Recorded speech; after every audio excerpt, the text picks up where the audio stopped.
I was 18 when I decided that I would never get married. I would never have children. Love wasn't worth the kind of pain that could come from it. And true love just didn't exist. It was a thing you found in movies. And so, out of protection of myself, I said, it's not for me. And mind you, context, this did come after a very teenage-like toxic high school relationship. And after I had this really big blowout with my high school boyfriend, that night I had a dream. And in that dream, there was this bald, dark-skinned man. And the way he treated me, like the affection, the care, the love, the intentionality that he put into me in that dream. I don't remember specifics. I just know I woke up and I was like, still on cloud 9. And I was like, wow, I feel like I just met my husband. And I was so dumbfounded. I was like, there is no way that any man could ever treat me the way that guy did in my dream. Literally the man of my dreams. I guess I'll just be married to him, right? And so I set a new standard. Instead of saying I will never get married, I will never know love, I said I will never give any man an opportunity to get close to me, to even have too deep of a conversation with me, really. Unless he's bringing that dark-skinned, bald man energy. And I thought it was impossible. I thought it was a standard that no man could attain, couldn't even get close to. So I was okay with that too. I'm like, fine. Fast forward to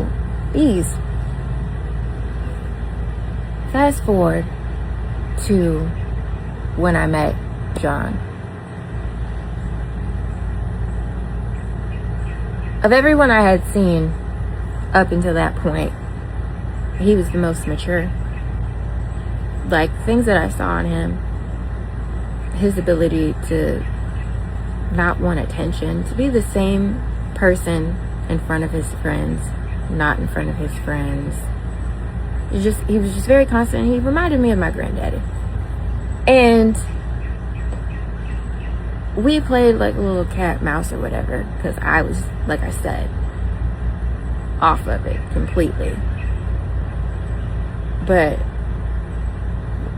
after we found out we had the same birthday, we kind of started hanging out a little bit more. And every time I hung out with him, it was like I was getting glimpses of that energy from the man of my dreams, until I actually started hanging out with him more. And it was that, and it was a spitting image. The way he treated me, the way he looked at me, everything was,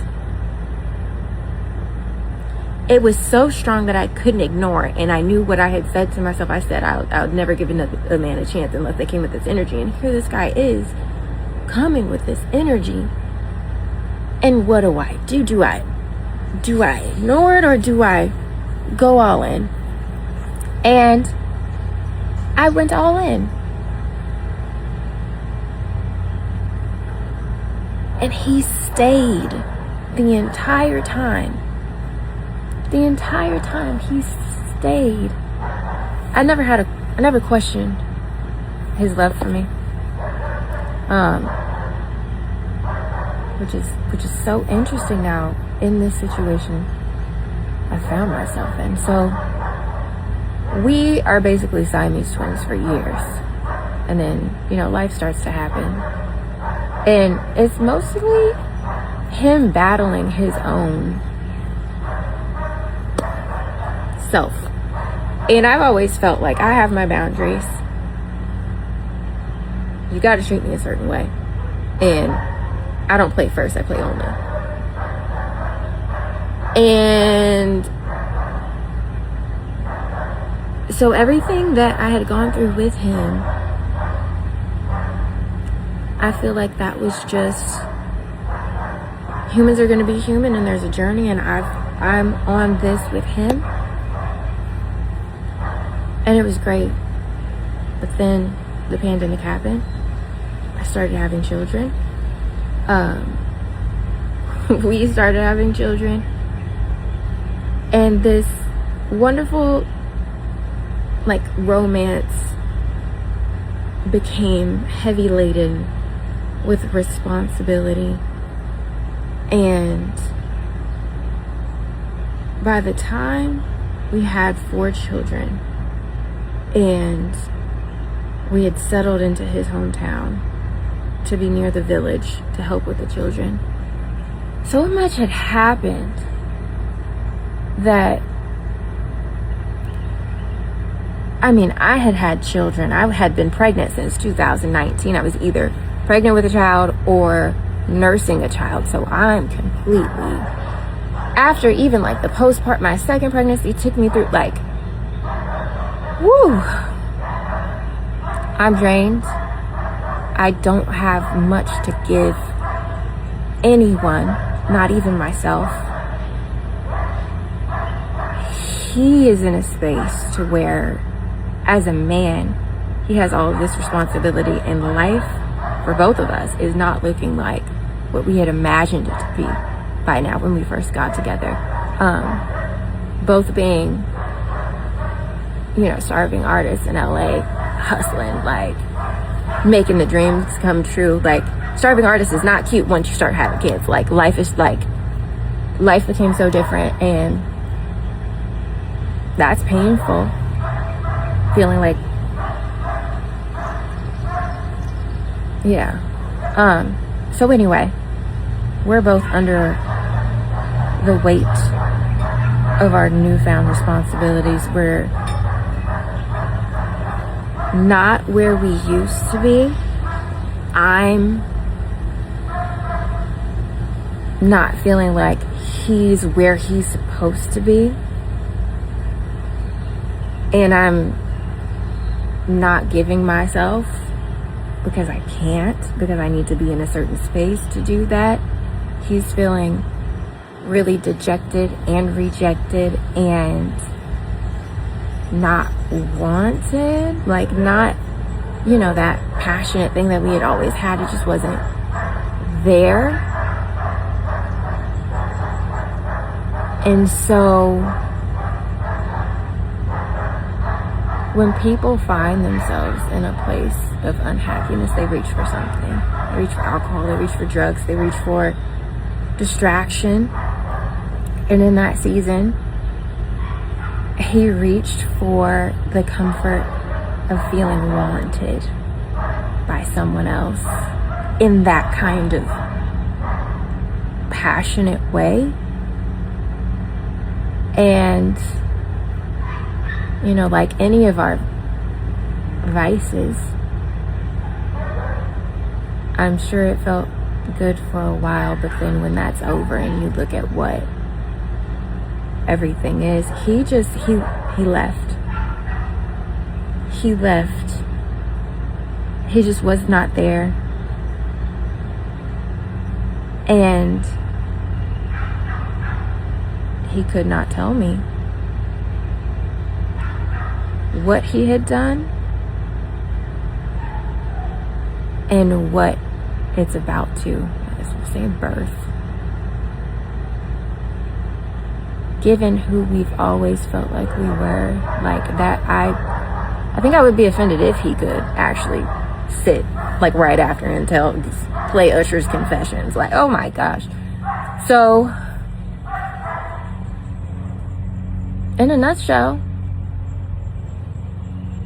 that's literally what happened. And I used to think that if a man loved you enough, he would never.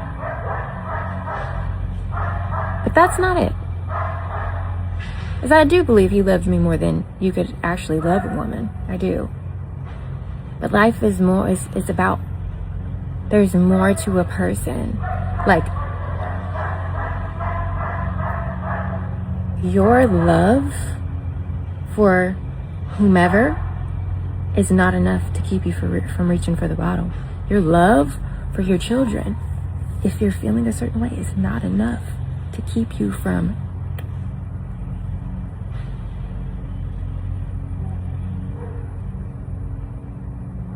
our love just wasn't enough. So that leads to the question, what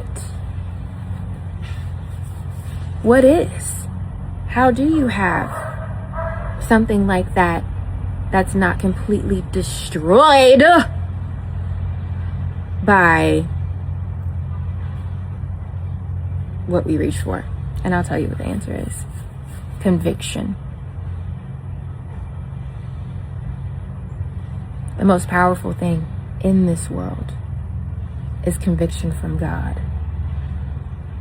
Despite how you're feeling in your flesh, the way God will stop you from doing something if you are in relationship with him, if he is the head of your life.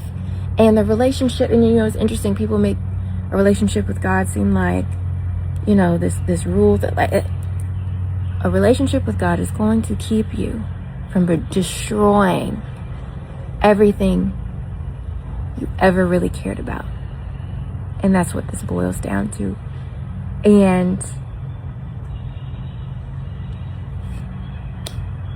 I hope maybe this helps people look at their own lives, and it makes you reflect on what you reach for when you're feeling like you're not enough. Like how do you cope? What do you reach for to make you the part of you feel better that is broken? And what you should reach for is peace and knowing that God believes you are worthy, because you are. And what's sad to me is, as much as we had gone through, and as much of whatever my needs, I felt like I was not getting from him, I had my relationship with God to lean on, so I didn't have to reach for things that I usually would. For me, I'll tell you about it in another video. But since he didn't have that, and he was spiraling in the turmoil of life that we all get into, what he reached for had the ultimate consequence. So that's what I have to say at this time to those who keep reaching out to me for a comment. What is this? So here we are with Mariah Ann Martin coming in to share with us another series of how she's literally dealing with what happened in her life. So comment, like, share, and also subscribe, because when we go to the comment section, let's get to see what people say about this. One comes in to say, you're an amazing mama, and I'm saying, hey mama, hey girl, if you need a village, count me in. And I'm saying, don't delete anything, keep it, share it, spread the truth. So what do you think about this? Comment, like, share, and also subscribe. Bye.